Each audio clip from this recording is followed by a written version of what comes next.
Hey folks, welcome to Integrated Preparedness. I'm Steve Smith. Well, I hadn't intended to make another one, but another one just came up. Ambush kills 5 in Texas. I want to read you the article that comes out of the Houston Chronicle. I was just putting up the previous one. It'll be up probably by the time you see this one, about phony experts. And boy, that goes into this too. I should say, beware also of phony martial arts instructors, phony firearms instructors, people who have not been there, done that, who are trying to pass themselves off and teach people how to stay alive. Okay, staying alive is something that a lot of people don't have experience in, but they know there's money in teaching it, and so they do. Okay, here's the thing, and this is going to go to show you there are no safe places. No safe places, just like I made the video the other day. None. You have to be ready at any time. I'm going to read this whole article, and as always, when I put this one up over on Patreon, I'll post the link to the article so that you can read it for yourself and send it on to anybody you would like to. Okay, Houston Chronicle starts off, 4 Tomball students, I'm not sure if I'm pronouncing that right, Tomball students, and grandfather killed by Texas inmate in ambush as identified, sorry I scrolled too fast, are identified by authorities. Okay. Here's the story. A Houston area grandfather and his 4 grandsons walked into a fatal ambush Thursday at the hands of a convicted murderer who escaped from a prison bus 3 weeks earlier and had broken into the family's weekend getaway home in Centerville, leaving friends and family beyond devastated. Well, I'm sure. So, you know, here again, are your homes secure? Are your second home secure? Any location is dangerous until you've established that it's not. It continues. Gonzalo Lopez, 46, escaped the bus on May 12, prompting a 3-week search that only ended after he killed 66-year-old Mark Collins, 18-year-old Waylon Collins, 16-year-old Carson, excuse me, their younger brother Hudson, and their cousin Bryson Collins, both 11, officials say. The loss is unbearable, the grandfather's brother-in-law wrote on Facebook. In a statement, the Leon County Sheriff's Office, and I'm not sure if they pronounce it Leon or Leon, County Sheriff's Office said Lopez entered the residence sometime on Thursday, gained access to several firearms on the property before killing 5 people. A lesson there. Make sure that if you have weapons that are in locations you're not at, they are not easily accessed. And, you know, the idea that it's just another layer of security. Chances are an escaped prisoner would not have been able to access a good safe. You know, I don't know that to be true, just an observation and an opinion. Take it for what you will. It continues. Tomball ISD confirmed that all 4 boys were students in the district this school year. Police, alerted by a relative that had not heard from the grandfather, discovered the 5 bodies around 6 p.m. Immediately suspecting Lopez and with details of a pickup missing from the residence and possibly missing firearms, police sent out a statewide alert for the 1999 Chevy Silverado, identifying the truck and warning that Lopez had ties to San Antonio and the Rio Grande Valley is what allowed police to eventually close in.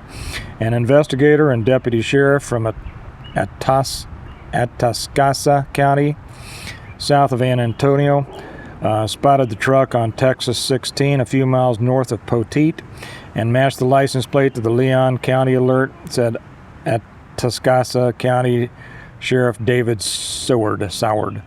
These officers were instructed not to alert the suspect and to tail him until backup officers could get to the Jordantown area, Soward wrote in a statement prepared by his office. There's a video on here too, so that if you go to the article, you'll be able to see some video. The Jordanton police chief laid spike strips across the highway, which Lopez drove over, puncturing all of the truck's tires, Soward said. From there, Soward said Lopez tried to flee, but numerous police had begun a dogged pursuit that at one point led Lopez to cut through a field and then back on to Texas 16. As he entered the city limits of Jordanton, Soward said Lopez stuck a semi-automatic rifle out the truck's window and fired shots at pursuing officers before he drove into a utility pole, lost control, and plowed through a chain-link fence. Lopez emerged from the truck armed with a rifle and a handgun and began firing at officers. 4 county police, 3 from the sheriff's office, returned fire, killing Lopez. None of the officers were struck, with Soward saying the only direct hit by Lopez was to a patrol vehicle's windshield. Okay.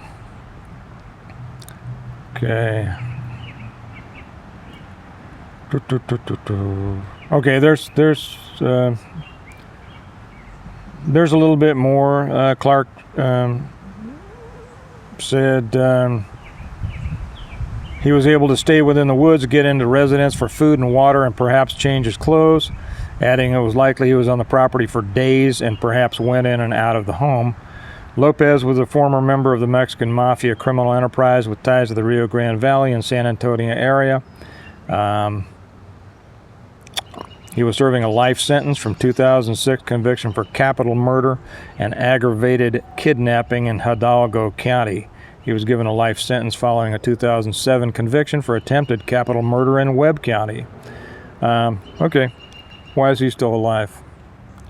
Why is he still alive?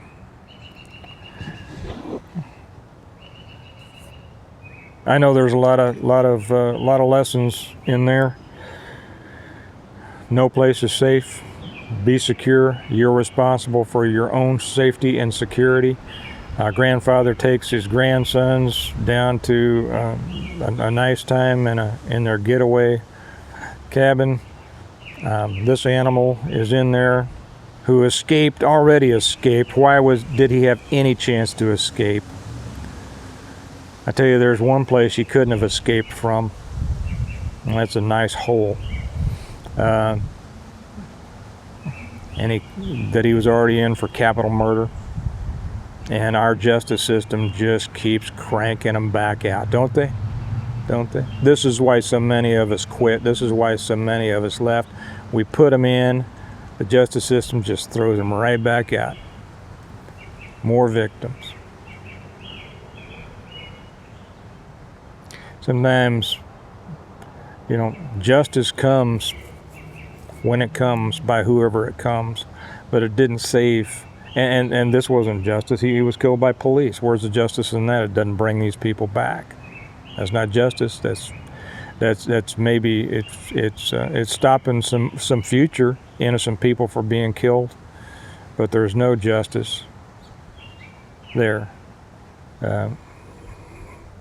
I would never say that the grandfather should have been careful, because people just aren't. People just don't realize. I'm sure that when you're taking your 4 grandsons down for a nice weekend or whatever, you're happy. You can't wait to spend time with them and all the things you're going to do. And this animal kills that man and these 4 kids. Shooting was too good for him. It was too fast for him. I would have preferred a different way. What say you all? Comments in the section. Talk to you later.